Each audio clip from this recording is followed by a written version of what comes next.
Al via i lavori di bonifica dell'ex cromatura Sarti di San Giorgio delle Pertiche, un sito che da troppi anni rischia di danneggiare seriamente non solo il territorio dell'Alta Padovana, ma arrivare fino a Venezia. Grazie ai fondi messi a disposizione, qua parliamo di 760 mila euro a fondo perduto, ci permetterà di porre fine appunto a questa problematica ambientale. Qua, in questo posto, nella ex cromatura Sarti in Via del Santo, siamo in una parte del territorio molto sensibile, molto particolare, perché siamo a pochi metri dal Museo dei Sassi, dal canale Viana, dal fiume Tergola, dal fiume Tergolino e soprattutto dal fiume Tergola. Il fiume Tergola che è scolante in laguna, quindi qua lo sversamento in falda non solo rischia di essere un problema ambientale per il territorio dove viene fatto, ma rischia appunto attraverso le acque di arrivare nella laguna di Venezia, patrimonio dell'umanità. Circa un anno di lavori, prima verranno svuotate le vasche col cromo che verrà trattato e smaltito,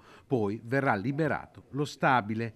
Ultimo passaggio, la bonifica dell'amianto dal terreno alle spalle dell'azienda. L'impegno della Regione è quello di risolvere le criticità che sul territorio si sono create.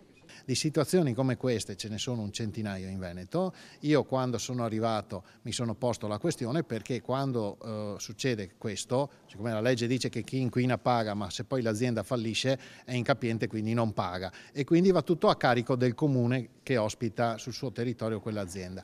Mi sono posto il problema, ho cercato di reperire dei fondi e adesso da qualche anno eroghiamo dei fondi che vanno ad aiutare i sindaci a bonificare questi siti cosiddetti orfani, perché non è stato individuato un soggetto che è responsabile dell'inquinamento e che sia in grado di pagare i danni che ha fatto. A ETRA il compito operativo della bonifica. ETRA è la multi-utility di proprietà dei comuni.